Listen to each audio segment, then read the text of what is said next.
तो चलन ये हमारा पहला चैप्टर है जो प्रैक्टिकली एग्जाम में टेस्ट ही नहीं होता है। और इस साल से आईएससी ने इसको लिख के दे दिया है कि ये सिलेबस के बाहर है, बट पढ़ना सबको है। क्योंकि जब तक आप ये नहीं समझेंगे what is micro and macro version of economics, तब तक आपको ये नहीं समझ में आएगा कि हम बेसिकली पूरे सिलेबस में पढ़ेंगे क्या। So children, half syllabus is divided into what is called as unit named as microeconomics, and the remaining half syllabus is divided in the unit what is called as macroeconomics. So ये 12 slide की PPT है जिसमें I'll be telling you कि भाई practically micro और macro होता क्या है, और उसके बाद फिर हम अपने माइक्रो के सिलेबस को स्टार्ट करेंगे। और पैरेलली हमारी मैक्रो की क्लासेस तो चल ही रही हैं, तो इससे लॉजिकल अंडरस्टैंडिंग भी बन जाएगी। तो इसलिए इस चैप्टर को पढ़ना बहुत जरूरी है। किसी की बीच में कोई भी क्वेरी हो, people can do ask without any degree of hesitation. Geetika, Krishik, Naman, Pavki ji, Trisha, audio video okay children? Yes.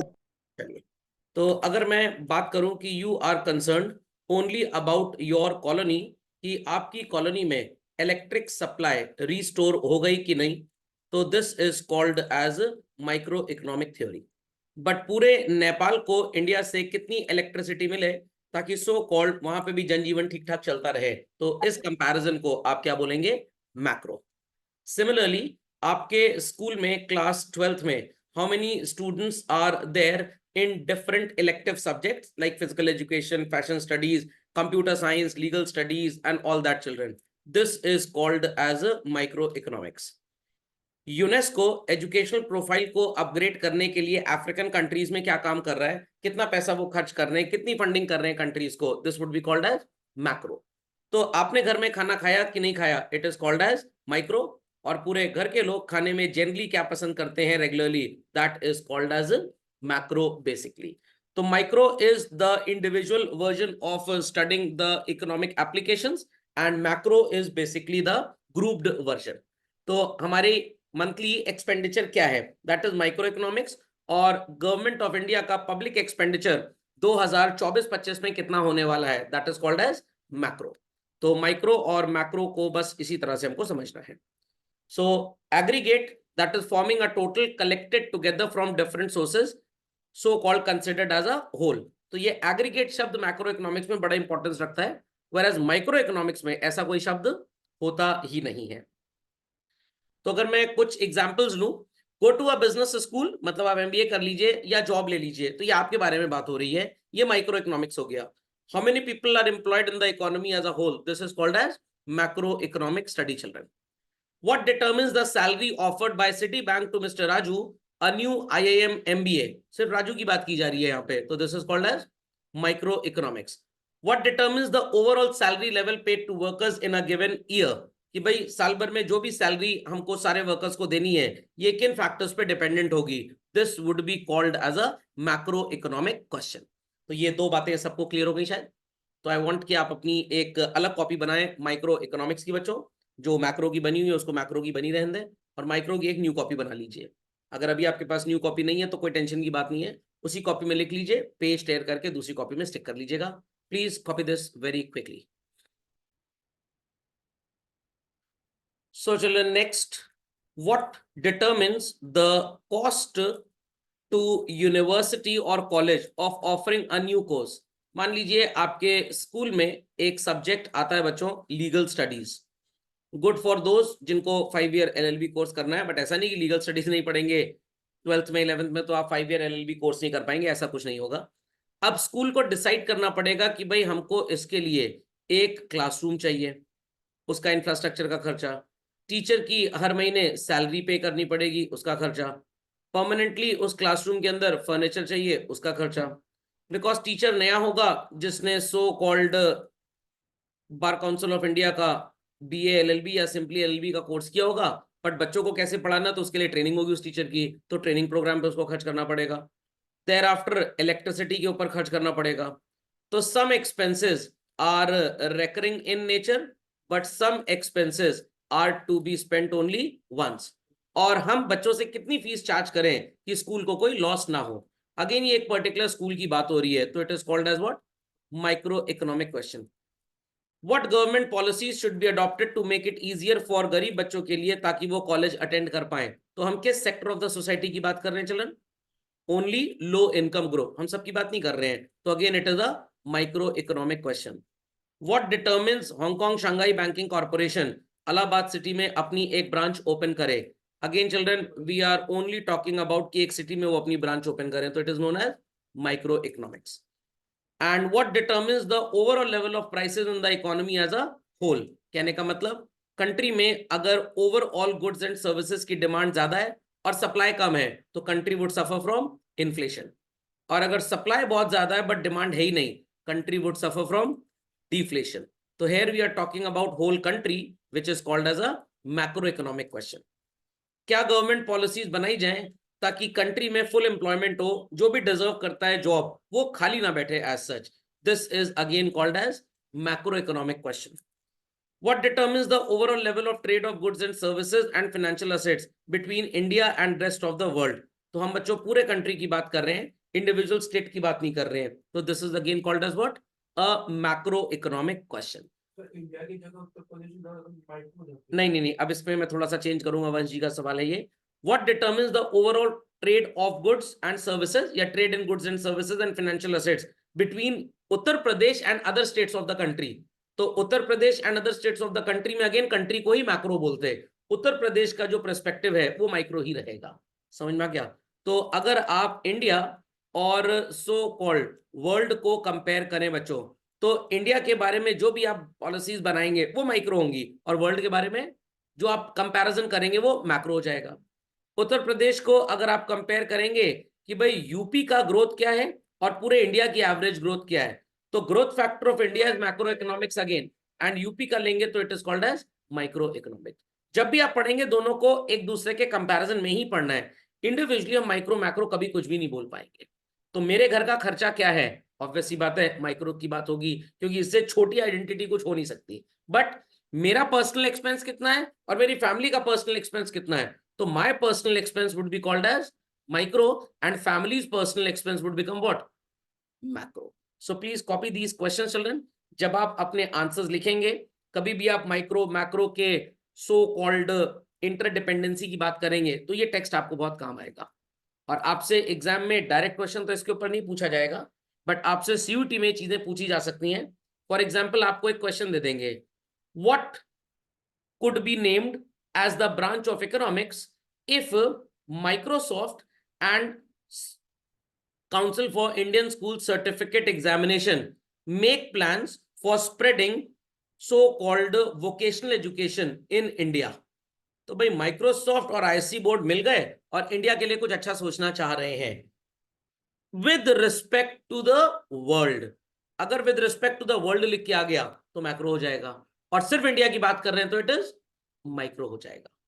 तो अभी बच्चों 1 अप्रैल 2025 से, काफी कम बच्चों को ये बात पता है, Microsoft, CBSE, UNICEF and council for Indian school certificate examination ये सब प्लानिंग कर चुके हैं, और कुछ ऐसे कोर्सेज लॉन्च होने की बात हो रही है जो right from class nursery till post graduation हर बच्चे को परस्यू करना पड़ेगा।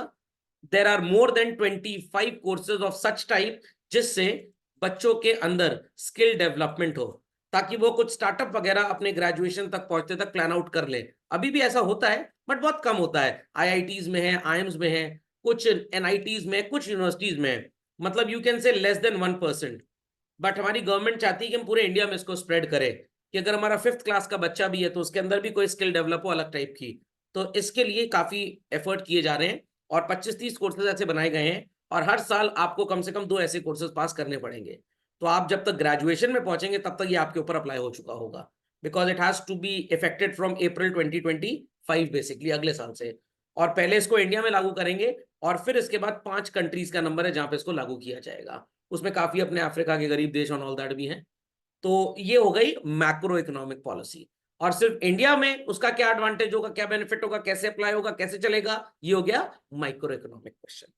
सो please copy these question children. तो चलते हैं आगे बच्चों। तो this is the simple definition of micro economics that we happen to see. It focuses on how decisions are made by individuals and firms and the consequences of those decisions. तो बच्चों decisions किसने बनाए? Individuals and firms की बात कर रहे हैं हम। तो अगेन सेम क्वेश्चन है वाला जो इसके पहले आपने देखा था। How much it would cost for a university, United Nations की बात नहीं कर रहा हूं, मिनिस्ट्री ऑफ एजुकेशन की बात नहीं कर रहा हूं, अ यूनिवर्सिटी की बात कर रहा हूं, to offer a new course. Cost कितनी होगी टीचर की, सैलरी की, क्लासरूम फैसिलिटीज पे क्या खर्चा होना है, स्टडी मटेरियल पे क्या खर्चा होना है, एंड सो ऑन। तो हम इंडिविजुअल यूनिवर्सिटी के चिल्ड्रन बात कर रहे हैं। यहीं पे अगर मिनिस्ट्री ऑफ एजुकेशन या गवर्नमेंट अपने जीडीपी का कितना स्पेंडिंग करती है वो आ जाता, तो ये मैक्रो बन जाता। तो इफ आई से कि भाई गवर्नमेंट का टारगेट बहुत ईयर से है कि हम अपने जीडीपी का 6% खर्च करेंगे, बट अभी तक अराउंड 3.84% तक भी नहीं पहुंच पाए हम ठीक से, तो ये मैक्रो इकोनॉमिक्स क्वेश्चन हो गया। बट जब हम एक यूनिवर्सिटी एक कॉलेज की बात करेंगे तो it is micro economics as such. So please copy this definition. तो वंस इट इज डिटर्मिन्ड की लागत हमारी कितनी आएगी, स्कूल कॉलेज कैन डिसाइड कि भाई हमें बच्चों से कितनी फीस लेनी है, जिस सोसाइटी में हमारा इंस्टीट्यूशन चल रहा है बच्चे में उतनी फीस दे पाएंगे कि नहीं दे पाएंगे, then only we would launch that course. So this is known as what, micro economics. और यही काम गवर्नमेंट अगर पूरे कंट्री के ऊपर अप्लाई कर दे तो ये क्वेश्चन मैक्रो इकोनॉमिक्स बन जाएगा चिल्ड्रन। चलिए let's continue children. Again, children, on the other hand, we have a macroeconomic question with this. It examines the aggregate behavior of the economy, that is, how actions of all the individuals, तो यहाँ पे बच्चों सब आ गए, and firms in the economy interact to produce a particular level of economic performance as whole. तो ध्यान से सुनिएगा, अगर मैं बात करूं an individuals income तो ये माइक्रो हो गया। बट अगर मैं पूरे कंट्री की इनकम की बात करूं जिसे आप जीडीपी बोलते हैं चिल्ड्रन, तो this is called as what, macro. तो इसको प्लीज मार्क कर लीजिए। So individual income is a micro concept, whereas GDP of the country is a macro concept. तो studying of individual economic behaviour कि भाई एक person जो पैसे कमाता है वो कहाँ पे खर्च करता है, आप उसे बोलेंगे माइक्रो इकोनॉमिक्स। और पूरे कंट्री की जीडीपी का क्या हिसाब किताब है, हाउ इट इज अर्न्ड, कैसे उसमें ग्रोथ होती है, कैसे हम इस पैसे को एलोकेट करते हैं poverty removal programs and all के लिए children, that is a macro economic question. So again यहाँ पे कॉम्पोजिशन इजी है, the overall level of prices in the economy, how high और how low they are relative to the prices of last year. Again यहाँ पे बच्चों बात किस चीज की जा रही है कि पिछले साल के कंपैरिजन में दाम बढ़े हैं कंट्री में चीजों के या घटे हैं, that is known as inflation और डिफ्लेशन। तो आपके मोहल्ले की सब्जी मंडी में सब्जी महंगी है सस्ती है, माइक्रो इकोनॉमिक्स है। पूरे कंट्री में प्राइस ऑफ पोटैटो क्या है, लास्ट ईयर तो एवरेज 40 में बिका था, इस बार 43 में बिक रहा है, तो कंट्री में इन्फ्लेशन आया हुआ है वेजिटेबल मार्केट में। This will be called as a macro economic study. So shall I proceed further? चलिए बच्चों, so combined effect of individual decisions can have unintended effects that are different from what any one individual intended. तो हमारी state government ने सोचा कि अगर हम दूसरे स्टेट से आने वाले सामान पे थोड़े से टैक्सेस कम कर दें तो हमारे लोगों को वो भी चीजें सस्ती पड़ेंगी और स्टेट में उसकी डिमांड बढ़ जाएगी, इट बीइंग चीपर, और दूसरे स्टेट की सप्लाई बढ़ेगी तो उनका भी बिजनेस बढ़ेगा, हमारी भी कंजम्पशन बढ़ेगी तो हमारा बिजनेस बढ़ेगा। अगेन अब ये दोनों बातें हम कर रहे हैं तो दोनों स्टेट्स का एडवांटेज होगा, तो ये मैक्रो हो गया। और सिर्फ अपने अपने स्टेट की बात करेंगे तो it will be called as what, micro. तो in micro economics government intervention in the market usually leaves society worse off. In macro economics there is much wider role of the government. अब ध्यान से मेरी बात सुनिएगा, इस text का कहने का सिर्फ ये मतलब है कि माइक्रो इकोनॉमिक्स में गवर्नमेंट का रोल प्रैक्टिकली नेग्लिजिबल होता है, बट मैक्रो इकोनॉमिक्स तब तक नहीं चल सकती जब तक गवर्नमेंट एक एक्टिव रोल प्ले ना करे। तो बच्चों का प्रश्न होगा, sir what is this fiscal policy and what is this monetary policy? Children, country को चलाने के लिए हमें कुछ इकोनॉमिक पॉलिसीज बनानी पड़ती हैं। तो जो पॉलिसी रिलेटेड टू टैक्सेशन होती है that is called as fiscal policy, and जो policy related to money supply होती है that is called as monetary policy. आप न्यूज़पेपर जरूर पढ़ते होंगे और नहीं पढ़ते होंगे तो पढ़ने की एक आदत डाल लीजिए। आपने सुना होगा आरबीआई रेपो रेट कभी कभी बढ़ा देता है और कभी कभी घटा देता है। तो बच्चे कहेंगे सर ये रेपो रेट होता क्या है, रेप्यूटेशन होती है? नहीं बच्चों, ये जो रेपो शब्द है ये बेसिकली डिराइव हुआ है रीपरचेज शब्द से। किससे? रीपरचेज, थोड़ा बंगाली स्टाइल में बोलते हैं रीपरचेज। तो repurchase has become repo rate. तो रेपो एक लैटिन बन गया, अंग्रेजी उसकी रीपरचेज है। तो ध्यान दीजिएगा ये होता क्या है। मान लीजिए कि आप स्टेट बैंक ऑफ इंडिया हैं और मैं रिजर्व बैंक ऑफ इंडिया हूं। स्टेट बैंक ऑफ इंडिया के पास इस समय 25,000 करोड़ रुपए पड़े हुए हैं। तो व्हाट एसबीआई शुड डू? आग लगा दे इस पैसे को? बिल्कुल नहीं, ये पब्लिक का पैसा है भाई। एसबीआई इस पैसे को सो कॉल्ड लोगों को लेंड कर देगा।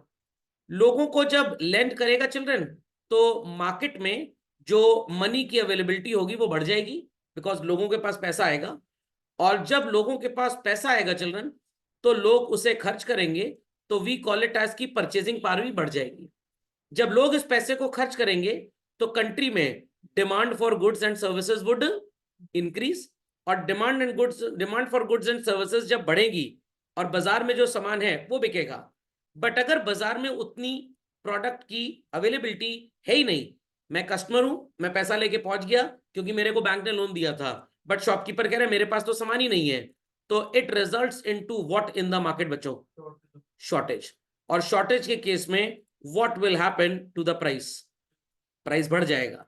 पूरे देश में अगर ऐसा हो तो ये इन्फ्लेशन के नाम से जाना जाएगा।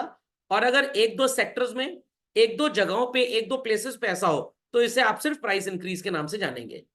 तो जब ये एक दो जगह पे ऐसा हुआ, इट इज प्राइस इंक्रीज, ये माइक्रो है। पूरे कंट्री में अगर ऐसा हो रहा है तो इट इज इन्फ्लेशन बेसिकली। तो गवर्नमेंट शुड डू समथिंग कि इस महंगाई को कंट्रोल किया जाए, और इट शुड सिट साइलेंटली बच्चों। What is your opinion? सरकार को कुछ करना चाहिए या बैठी रहे चुपचाप? To do something, simple as that. अब यहां पे किसका स्पेशल रोल आ जाता है? यहां पे स्पेशल रोल आता है हमारे रिजर्व बैंक ऑफ इंडिया का। What reserve bank of India will do? Reserve bank of India बोलेगा एसबीआई से, कम टू अस, अपना पैसा जमा कर दीजिए, हम आपको 8% पर एनम इंटरेस्ट देंगे इस पैसे पे। अब एसबीआई के पास दो चॉइसेस हैं। 9.5% पे पब्लिक को लेंड करे पैसा, जिसमें रिस्क भी है, पब्लिक भाग भी सकती है पैसा लेके, या 8% पे आरबीआई में जाके जमा कर दे और रिस्क फ्री अपना बिजनेस चलाए। अगर आप एसबीआई के जनरल मैनेजर होते तो 1.5% के लिए क्या रिस्क लेते बच्चों? बताइए। 8% आपको आरबीआई दे देगा, पैसा वहां जमा कराइए। आरबीआई सर क्या करेगा इस पैसे से? It's none of our business. आप अगर आरबीआई के जनरल मैनेजर होते तो क्या करते? 9.5% पे पब्लिक को लेंडिंग करके रिस्क लेते रहते रिकवरी का, या 8% पे आरबीआई के पास जमा करके एकदम मौज करते? आंसर चल रहा भाई, आरबीआई के पास जमा कर दो, सेफ रहेगा पैसा। अब आरबीआई जाने, उसका काम जाने क्या करना उस पैसे का। तो हमारे बैंक का खर्चा तो निकल आएगा अगर हम आरबीआई से भी 8% ले लें। तो भैया रिस्क मत लो और पैसा आरबीआई को दे दो। What SBI will do? Lending will be stopped. जब लेंडिंग स्टॉप हो जाएगी तो मार्केट में मनी सप्लाई भी बच्चों क्या हो जाएगी? टूट जाएगी, रुक जाएगी। लोगों की परचेजिंग पावर भी क्या होगी? रुक जाएगी। और मार्केट में जो डिमांड बढ़ी थी वापस से कम हो जाएगी। तो जब डिमांड कम होगी, there would be no shortage, और जो प्राइसेस बढ़ रहे थे वो स्टेबलाइज कर जाएंगे वापस आकर। तो ये होता है बच्चों रेपो रेट, जिस रेट पे रिजर्व बैंक ऑफ इंडिया आपके पैसे आपसे लेता है। आप कौन है यहां पे? पब्लिक नहीं बच्चों, कमर्शियल बैंक। तो कमर्शियल बैंक अपना पैसा आरबीआई को देगा, आरबीआई उस पैसे पे कमर्शियल बैंक को इंटरेस्ट देता है बेसिकली। समझ में आ गया? एचडीएफसी जाता है आरबीआई के पास और कह रहा है please give us some money, हमने न्यूयॉर्क में एक नया क्लाइंट ढूंढा है, उसको पेमेंट करना है। आरबीआई कह रहा है ठीक है, 9.25% आप हमको इंटरेस्ट दीजिए, हम आपको पैसा दे देते हैं। तो एचडीएफसी वालों से आरबीआई 9.25% इंटरेस्ट लेगा, 8% एसबीआई को दे देगा, और 1.25%, क्योंकि RBI non profit making institution माना जाता है, खर्च करेगा कंट्री के डेवलपमेंट प्रोग्राम्स में गवर्नमेंट के थ्रू, या गवर्नमेंट खर्च करेगी आरबीआई के थ्रू, कुछ भी आप बोल सकते हैं। तो दैट रेट ऑफ इंटरेस्ट जिस पे आरबीआई बैंक्स को उधार देता है, आप उसे bank rate, interest rate, lending rate किसी भी नाम से बोल लीजिए। और जब कमर्शियल बैंक के पास सरप्लस आता है बच्चों, वो अपना पैसा या तो पब्लिक को लोन देने में यूज करे, रिस्की है, और अगर उसको लग रहा है कि भाई ये रिस्क है, चलो आरबीआई को देते हैं, तो ये पैसा वो आरबीआई को देगा, आरबीआई उस पर इंटरेस्ट पे करता है, that is known as repo rate. तो ये जब अभी हम बैंकिंग वाला पढ़ेंगे मनी के बाद मैक्रो इकोनॉमिक्स में चिल्ड्रन, तो ये सारी बातें मैं आपको और अच्छे तरीके से समझाऊंगा। तो पीपल अंडरस्टूड। तो repo rate concept is focused with money supply, और टैक्सेशन तो निर्मला सीतारमन जी का नाम आपने सुना ही होगा। तो टैक्स रेट बढ़ाना है, घटाना है, कॉर्पोरेट्स का रेट बढ़ाना है, टैक्स का कम करना है, मेरे आपके जैसे लोगों को टैक्स में छूट देनी है कि नहीं देनी है, ये सारी चीजें बजट में जनरली डिसाइड होती हैं। तो taxation related matters are discussed in a policy called as fiscal policy, and money related matters are discussed in a policy called as monetary policy. तो कब कितने पैसे की जरूरत है, ये सारी बातें मॉनेटरी पॉलिसी में डिसाइड होती हैं। इसके ऊपर मैंने एक वीडियो भी बनाया है, आरबीआई की एक कॉमिक बुक है मनी कुमार चिल्ड्रन, मैं उसको ग्रुप में फ्लोट कर दूंगा, देखिएगा, आज संडे है, और अगर मैं भूल जाऊं तो मेरे को रिमाइंड कर दीजिएगा, आई विल फ्लोट इट। और मेरे चैनल पे है भी वो, तो बहुत बढ़िया स्टोरी है पूरे मनी सप्लाई के ऊपर। उस पूरी स्टोरी से आपको ये बैंकिंग सिस्टम आरबीआई का, कमर्शियल बैंक का कैसा चलता है कंट्री में, सब समझ में आ जाएगा। तो प्लीज कॉपी दिस चिल्ड्रन। ये रेपो रेट वगैरह लिखने की आपको जरूरत नहीं है, बाकी जो टेक्स्ट लिखा है ब्लैक में वो कॉपी कर लीजिए। Yes. Let's continue. So macroeconomics considers long-term growth, whereas micro focuses on the amount of output the economy is capable of producing as given. Long run growth economic aggregates पे depend करती है। Sir ये क्या होते हैं economic aggregates? अभी जब आप माइक्रो पढ़ेंगे तो हम सबसे पहला चैप्टर अपना कौन सा पढ़ेंगे चलन? डिमांड। उसके बाद हम पढ़ेंगे what is called as supply. अब से डिमांड का मतलब क्या होता है?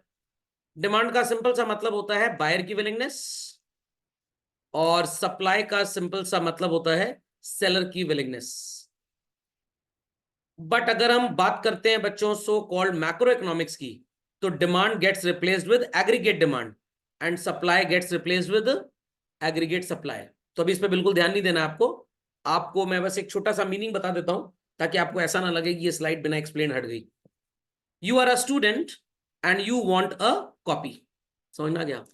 All students want certain copies, but in a country, people want copies, people want pens, people want pencils, people want food, people want so-called garment to wear, people want footwear, सब कुछ चाहिए। तो copy आपको चाहिए, this is known as individual demand. सबको copy ही चाहिए, this is known as market demand. सबको सब कुछ चाहिए, this is known as what children? Aggregate demand. So one consumer, one commodity is aggregate demand. Many consumers but one commodity, market demand. Many consumers, many commodities is called as what children? Aggregate demand. तो ये जो concept है, this is taught in the subject of microeconomics, whereas children, this is taught in the subject of macroeconomics. तो आप restaurant गए, आपने एक butter paneer masala order किया, मैंने भी ऑर्डर किया, मेरे बगल वाले ने भी ऑर्डर किया, अगल वाले ने भी ऑर्डर किया, तो हमको बटर पनीर मसाला चाहिए, इंडिविजुअल डिमांड। आपको बटर पनीर मसाला चाहिए, इंडिविजुअल डिमांड। बट रेस्टोरेंट में सबको बटर पनीर मसाला चाहिए, it is market demand. Butter paneer मसाले के साथ किसी को चपाती चाहिए, किसी को राइस चाहिए, किसी को पिकल चाहिए, कोई कह रहा है कि पानी ले आओ, पनीर में और मिला के ग्रेवी पतली करके सूप की तरह पीऊंगा, that is called as aggregate demand. तो इन बातों को बहुत ध्यान से याद रखना, भी फिर से आएंगी ये। तो वन कमोडिटी, वन कंज्यूमर, कोको बोल सकते हैं इसको आप, कमोडिटी भी वन, कंज्यूमर भी one. Many consumers and one commodity, this is market demand. Many consumers and many commodities, it is aggregate demand। तो ये जब आप लिख लेंगे तो आपको पता लग जाएगा एग्जैक्टली कि माइक्रो मैक्रो आपके सिलेबस में कैसे डिवाइड की गई है। Be quick to this children. चलिए, सो चिल्ड्रन एग्रीगेट आउटपुट मैंने आपको बता दिया, यही आपका जो सो कॉल्ड एग्रीगेट सप्लाई था, ये एग्रीगेट आउटपुट था। बट ध्यान थोड़ा कम देना, जब मैक्रो पढ़ेंगे तो और बात करेंगे इसके ऊपर। एग्रीगेट प्राइस लेवल का मतलब क्या होता है? एग्रीगेट प्राइस लेवल का मतलब होता है कि पूरे कंट्री में किसी पर्टिकुलर कमोडिटी का प्राइस क्या है।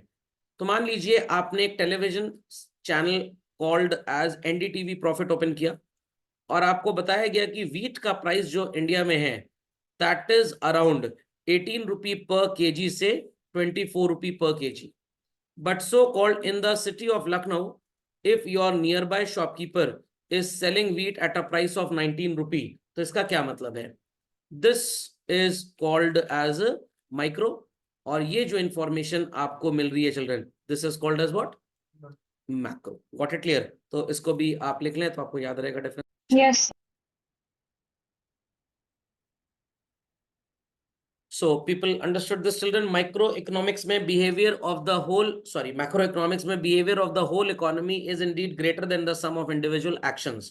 तो हर इंसान की इनकम कंट्री में माइक्रो है, और जब इसको ऐड करके नेशनल इनकम बनाते हैं तो इट बिकम्स मैक्रो बेसिकली।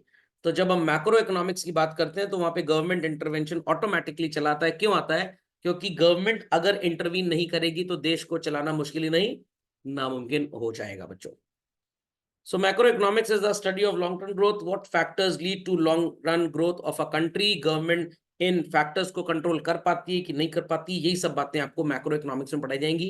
जब भी हम मैक्रो इकोनॉमिक्स पढ़ेंगे बच्चों, दो तीन बातें बहुत इंपॉर्टेंट आपको हर जगह नजर आएंगी। क्या क्या नजर आएगा सर हर जगह? एक तो आपको नजर आएगा हर जगह वेलफेयर, एक तो आपको नजर आएगा हर जगह what is called as children government intervention. What it clear? एक आपको हर जगह नजर आएगा what is called as planning. तो ये बातें मैक्रो इकोनॉमिक्स में बड़ी ही कॉमन चलती हैं। तो I hope so people are well clear on the content of micro and macro children. चलिए, तो इसी के सीक्वेंस में स्टार्ट करते हैं अपना पहला topic titled as children theory of demand. So everybody is supposed to put the heading in their copies on a new page titled as Theory of Demand, children. Very quickly, very quickly.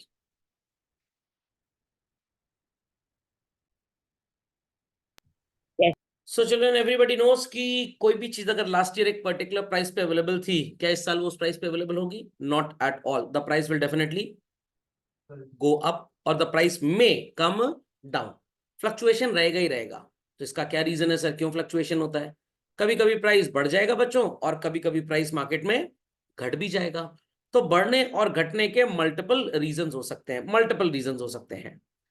सो हमारे जो economist है बच्चों, इस बात को समझाने के लिए कॉन्सेप्ट यूज करते हैं what is called as demand का एंड सप्लाई का।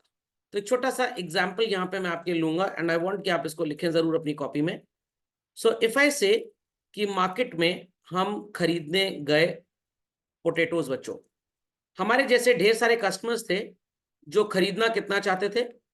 100 kg, बट सेलर्स के पास अवेलेबिलिटी कितनी थी? 80 kg की। तो इन दोनों चीजों को अगर आप कंपेयर करो और मेरे को जवाब दो, what would be the answer children? Potatoes would be available at a falling price और at a rising price? Rising price, simple as that. तो बिहेवियर होगा that the prices would be rising in the market children. Similarly if I say demand हमारे जैसे customers की 100 kg की है and market में sellers have how much with them? 120 kgs children. So here what we see that the demand is less and the supply is more. So children, here the potatoes would be available to us at a falling price or at a rising price? At a falling price. इस चीज को आप अभी नहीं पढ़ने वाले, इसको आप कम से कम 5 चैप्टर पढ़ने के बाद पढ़ोगे।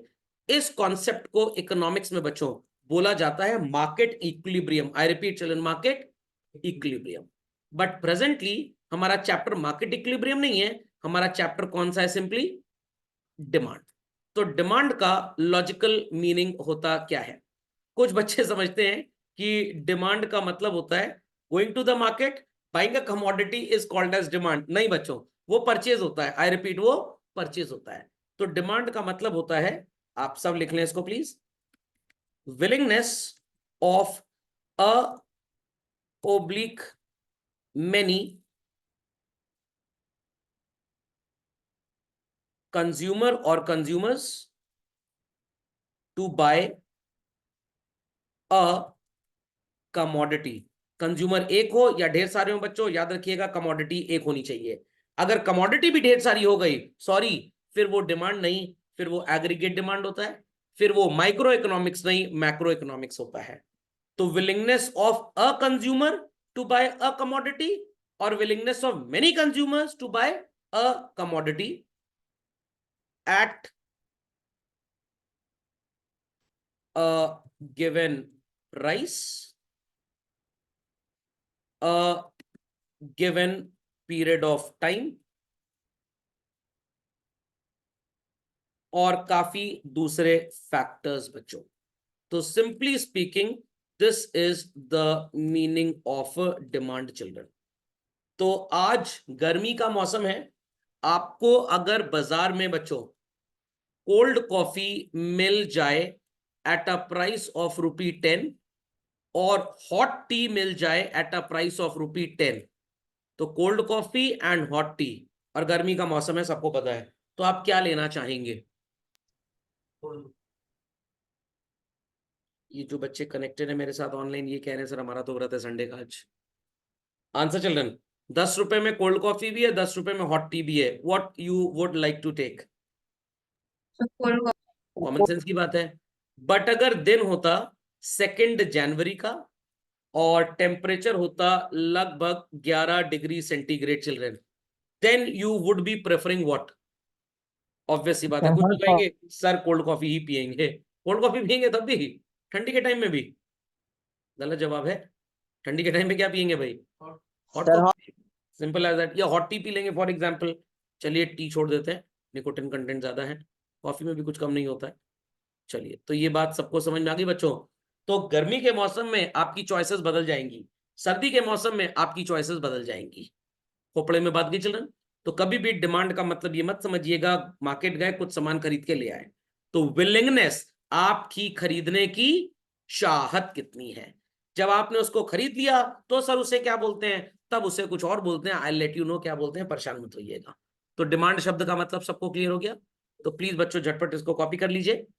तो स्लाइड में ओरिजिनली जो प्रेजेंटेड था कि इकोनॉमिस्ट इस मॉडल को यूज करते हैं, वो मार्केट इक्विलिब्रियम, वो बात की बात है. अभी आपको सिर्फ ये पढ़ना है कि डिमांड का मतलब क्या है. तो आप चाहते हैं अगले संडे को एक मूवी देखना, ये डिमांड होगी बच्चों. पीवीआर चाहता है मूवी लगवा दे ताकि लोग देखने आए, ये सप्लाई होगी. बट आप किस दिन जाएंगे, पीवीआर आपको क्या प्राइस ऑफर करेगा, ये दोनों बातें डिमांड और सप्लाई की जब कंपेयर करते हैं तो मार्केट इक्विलिब्रियम बनता है. तो झटपट इस एग्जांपल को लिख लें. So let's move further. So interaction between consumers demand and producers supply will determine the price of a product. इसको लिखने की जरूरत नहीं है अभी. So अमेरिकन रक्षाबंधन वाले दिन बच्चों prices of roses go up. Why it goes up? क्योंकि मार्केट में डिमांड ज्यादा होगी. Why does the demand for car fall when the price of petrol rises? ध्यान सुनिएगा बच्चों. जब मार्केट में पेट्रोल का दाम बढ़ जाता है तो लोग कम गाड़ियां खरीदते हैं. ऐसा आपने एक्सपीरियंस किया होगा. आजकल ऐसा ही हो रहा है. People are switching over to more of what? Electric vehicles, though they are not cheaper but then to.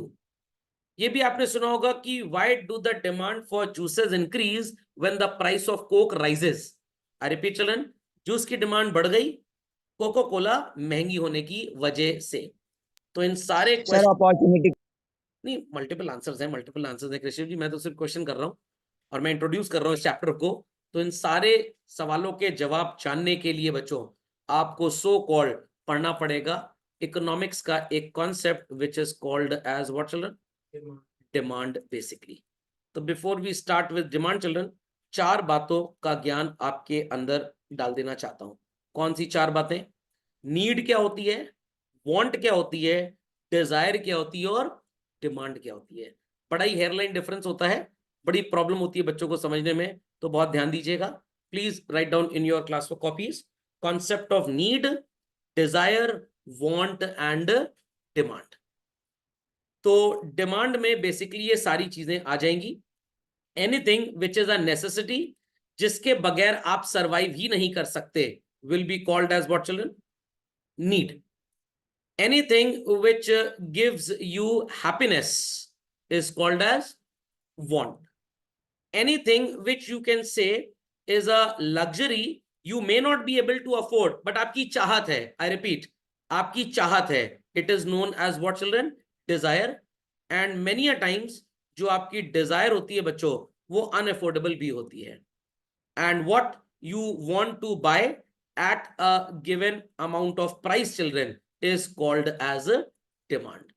So आप लिख सकते हैं आपके सर्वाइवल के लिए, सबसिस्टेंस के लिए जो चाहत है वो नीड हो गई.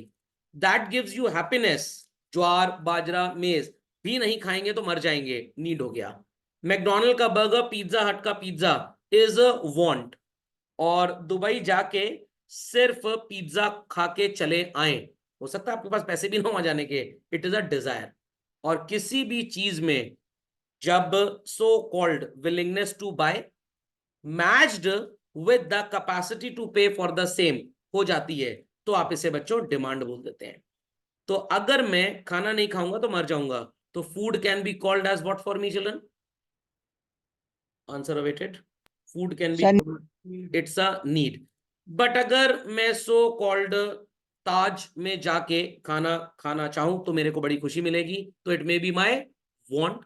और अगर स्विट्जरलैंड में जाके डिनर पार्टी सेलिब्रेट करना चाहूं तो desire. Anything which I wish to buy, I repeat, anything which I wish to buy and I am willing to pay for the same children, उसे क्या बोलेंगे आप? डिमांड बोलेंगे. तो इन सब में नीड, वांट, डिजायर साइकोलॉजिकल है, डिमांड जो है वही प्रैक्टिकल है बेसिकली. समझ में आ गई बात? तो इन चारों एग्जांपल्स को लेके फिर इनका भव्य डिस्कशन करते हैं हम लोग. सो नीड होती क्या है? Anything that is necessary for survival will be called as what? Need. अब ध्यान से मेरी बात सुनिएगा बच्चों. एक रिक्शे वाले के लिए दिन भर रिक्शा चला के पैसा कमा के एक ही ख्वाहिश शाम को बचती है. क्या बचती है? कि उसे खाना मिल जाए, so called properly. Mukesh Ambani ji के लिए जेड लेवल सिक्योरिटी या Z plus level security will be called as what children? Need. But क्या मेरे लिए Z plus level of security जो प्राइम मिनिस्टर को दी जाती है, अंबानी जी को दी जाती है, क्या वो नीड होगी? Absolutely not. मेरे लिए तो वो डिजायर से भी कुछ ज्यादा हो जाएगा. तो नीड मेरी कुछ और हो सकती है, आपकी कुछ और हो सकती है. मेरे लिए जूम एप्लीकेशन जो अनलिमिटेड क्लास लेने का मौका दे, that would be called as what? Need children. समझ में आ गया? एक बच्चा जो क्लास 1 में पढ़ रहा है, उसको उसकी मम्मी लंच बॉक्स में फ्रेंच फ्राइज अगर दे दे तो बड़ा खुश हो जाएगा, या उसको लगता है बस यही मिलेगा तो मैं खाऊंगा, नहीं तो नहीं खाऊंगा, तो उसके लिए वो नीड हो गई. समझ में आ गया? तो हर पर्सन की नीड, हर पर्सन की डिजायर, हर पर्सन की वांट, हर पर्सन की डिमांड चिल्ड्रन फर्क होती है.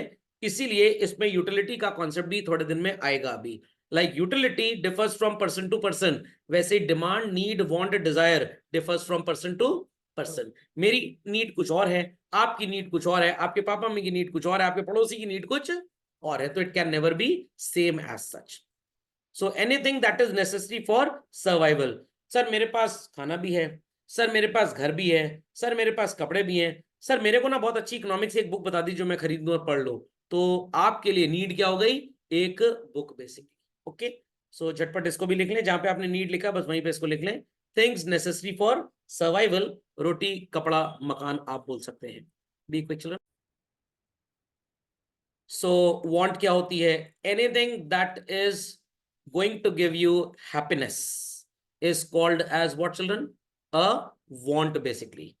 तो फूड मतलब नॉर्मल दाल चावल भी मिल जाए तो ये क्या हो जाएगा? नीड. बट अगर बर्गर मिल जाए बच्चों तो ये क्या हो जाएगा? वांट. नॉर्मली आपको खाना खाने के बाद कुछ मीठा खाने की आदत है, चीनी खा ली, गुड़ खा लिया, तो वो नीड हो गई. बट अगर आइसक्रीम मिल जाए तो क्या कहने, आप भी ऐसे ही चाट चाट के खाएंगे आइसक्रीम को भी, चटोरे टाइप के, तो it is so called want.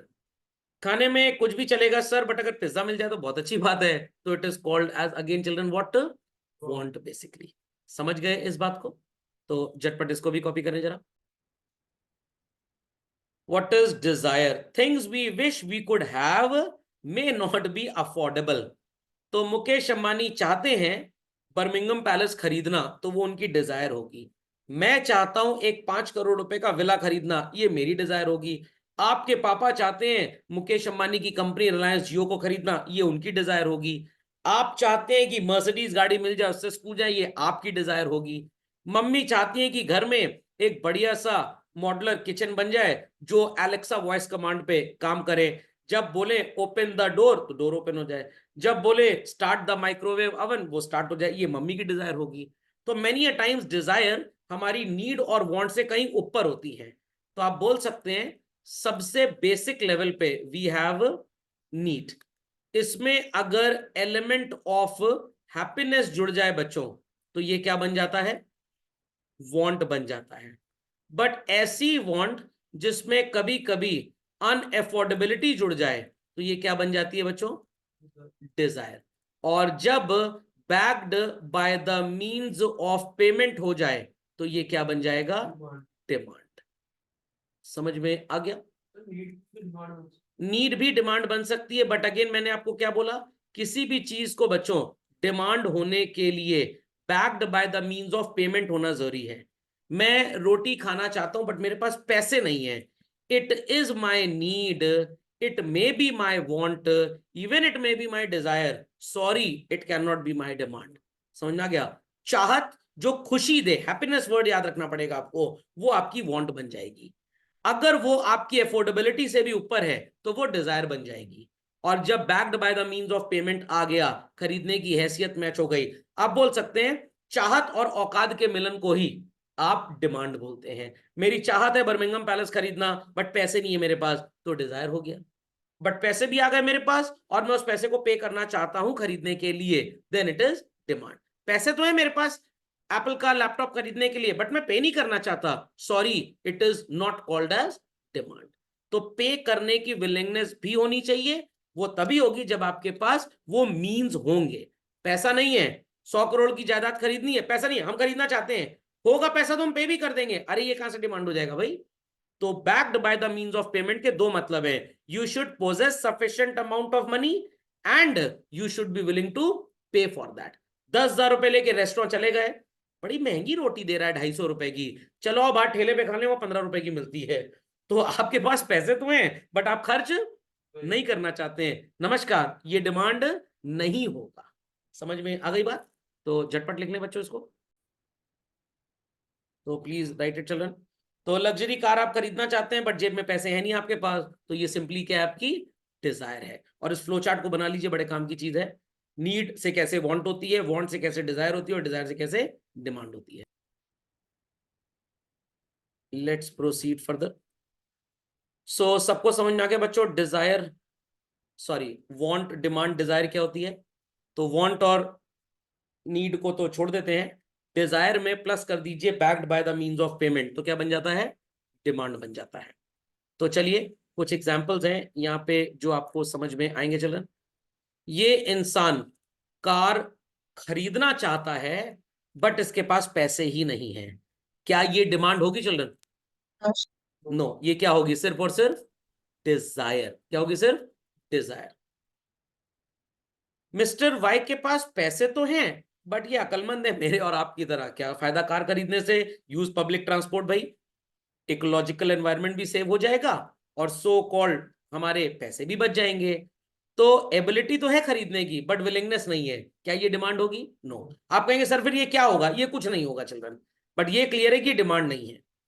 Z car खरीदना भी चाहता है और इसके पास पैसे भी हैं, पैसे हैं तो मान लेंगे कि पेमेंट भी करना चाहता है, देखो पैसे लेके खड़ा भी ऐसे नोट दिखा भी रहा है, तो एबिलिटी भी और विलिंगनेस टू पे भी है, तो ये क्या हो जाएगा children, this is called as demand.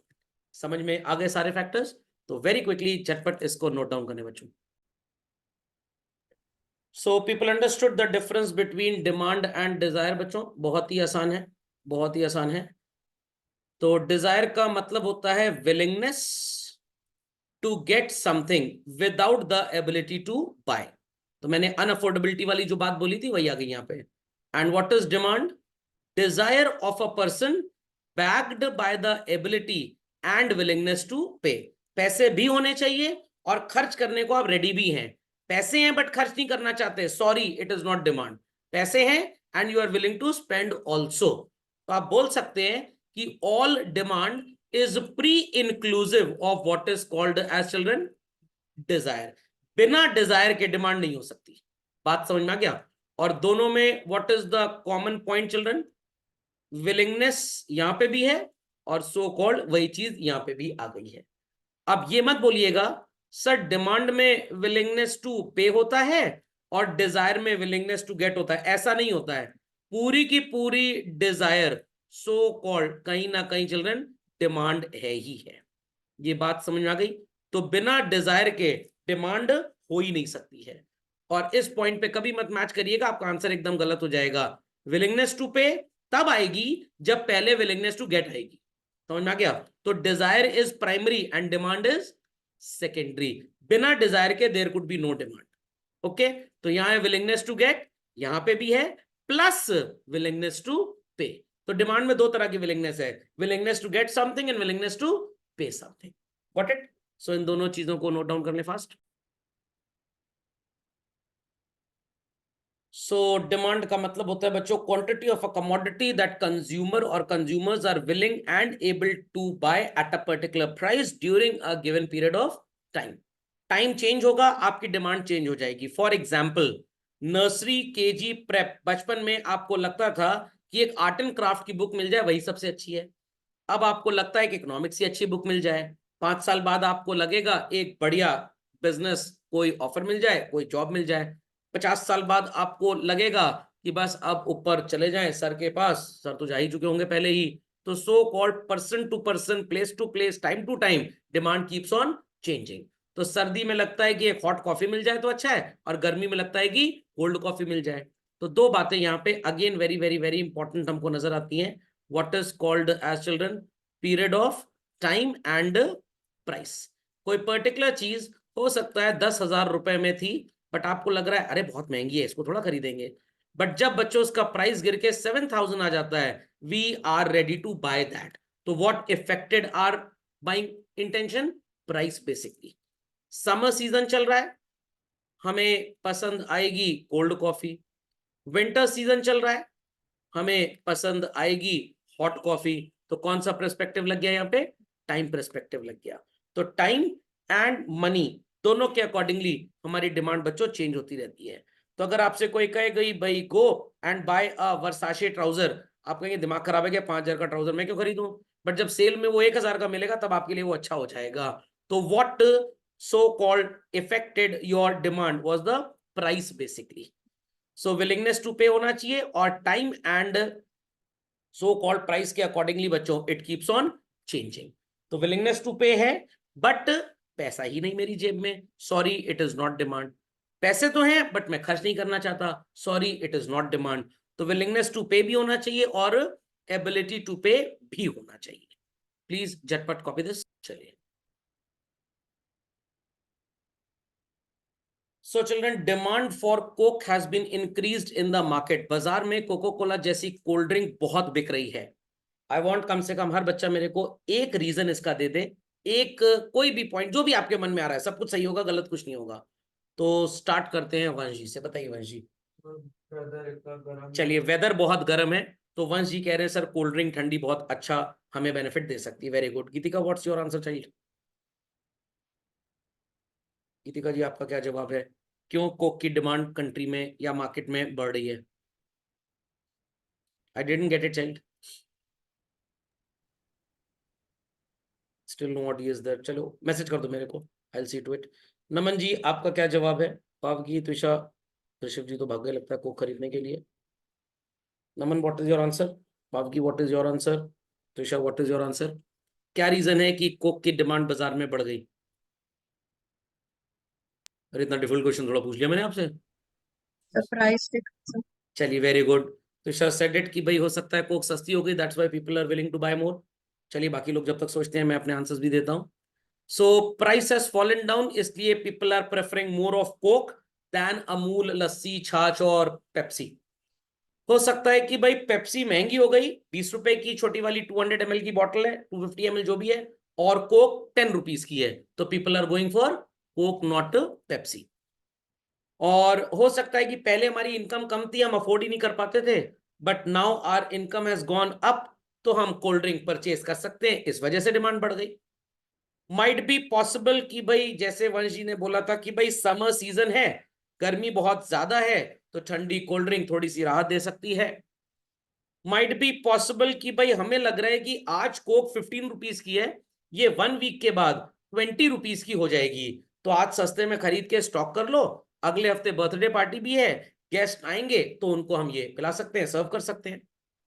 Might be possible कि देश की जनसंख्या बढ़ गई, वर्क फ्रॉम होम हो गया, जो लोग रहते थे विदेश में कोविड के चक्कर में वो वापस इंडिया लौट आए, तो कंट्री की पॉपुलेशन बढ़ गई, वहां पे उनको आदत थी कोल्ड ड्रिंक कंज्यूम करने की, तो यहाँ पे भी वो कंज्यूम करने लग गए। और हो सकता है कि पहले आपके घर में कोल्ड ड्रिंक आती थी बिकॉज आपकी इनकम ज्यादा थी, और आपके घर में जो हाउस हेल्प आते थे उनकी इनकम कम थी, तो उनके घर में कोल्ड ड्रिंक नहीं आती थी, और अब उनको मम्मी ने होली का बोनस दे दिया, तो उन्होंने भी कोल्ड ड्रिंक खरीद ली। Distribution of income has been equalized among all sectors of the society. With this, there are many other reasons, children, जिसकी वजह से किसी भी चीज की डिमांड बाजार में बढ़ भी सकती है और घट भी सकती है। तो ये सारी बातें आप पढ़ेंगे अपने इस चैप्टर थ्योरी ऑफ डिमांड में अगले लेक्चर ऑनवर्ड्स, बट कुछ चीजें मैं आपको अभी क्लियर कर देता हूं। प्राइस की वजह से अगर किसी भी कमोडिटी की डिमांड में चेंज आता है बच्चों, तो आप उसे कुछ स्पेसिफिक नेम से प्रोनाउंस करेंगे, बट अगर किसी और वजह से चेंजेस आते हैं उसकी डिमांड में, आई रिपीट चिल्ड्रन, प्राइस की वजह से अगर चेंज आता है तो आप उसे क्या बोलेंगे, और किसी और वजह से अगर चेंज आता है तो आप उसे क्या बोलेंगे। तो मैंने यहाँ पे मार्किंग स्टार्ट कर दी है, आपको ये तो मार्क करने की जरूरत नहीं है, बस आप इन सारे पॉइंट्स को लिखेंगे just for your knowledge. If price of anything changes, ध्यान देना मेरी बात पे आपको, price of anything that changes, और उसकी वजह से आपकी कमोडिटी में चेंज आ जाए बच्चों, इस फिनोमेना को हम इकोनॉमिक्स में क्या बोलते हैं, quantity demanded. I repeat children, we call this phenomena as what, quantity demanded. But अगर किसी और वजह से इस चीज की बाइंग इंटेंशंस में चेंज आ जाए तो आप उसे बोलते हैं डिमांड।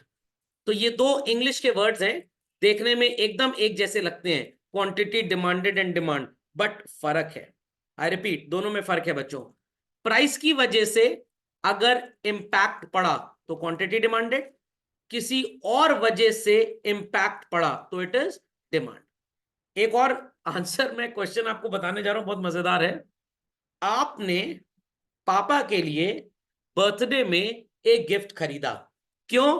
क्योंकि भाई आप उन्हें गिफ्ट देना चाहते थे, अफेक्शन है, it is demand children.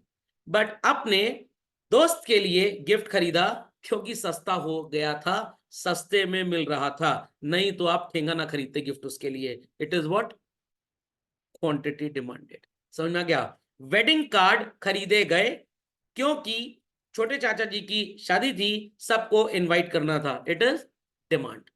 But teacher को टीचर्स डे पे कार्ड दिया जा रहा है क्योंकि कार्ड सस्ता हो गया था इसलिए, नहीं तो हमारी कोई चाहत नहीं थी देने की, इट इज क्वांटिटी डिमांडेड।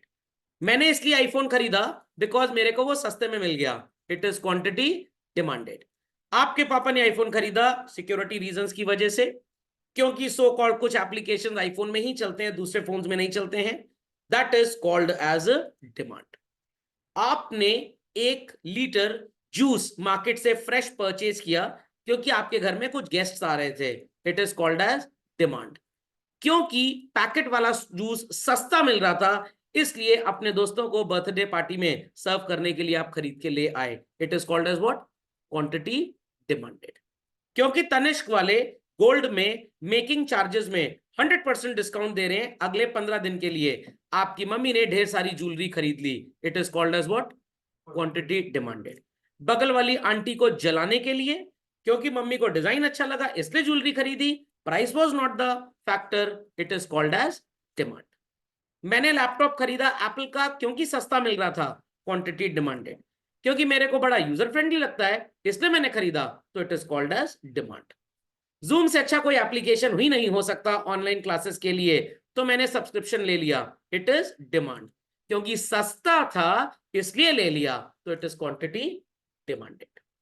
आपने डक बैग का बैग खरीदा, काफी मजबूत था, वाटरप्रूफ था, स्कूल ले जाने के लिए, इट इज डिमांड, क्योंकि सस्ता मिल रहा था, सो कॉल्ड वीआईपी का लगेज, इसलिए खरीदा, इट इज क्वांटिटी डिमांडेड। ये बातें बच्चों सुनाई पड़ गई, समझ में आ गई? प्राइस की वजह से होगा तो क्या बोलेंगे? Quantity demanded. और किसी रीजन से होगा तो क्या बोलेंगे? डिमांड। एक चीज और लिख लीजिए तो और अच्छी लगेगी आपको।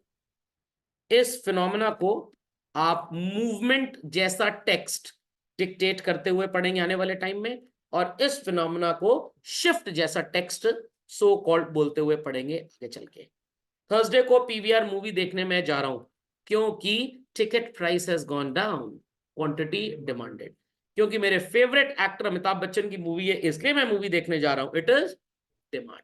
आपने इसलिए कार खरीद ली सीएनजी वाली, क्योंकि सीएनजी सस्ता है, क्वांटिटी डिमांडेड।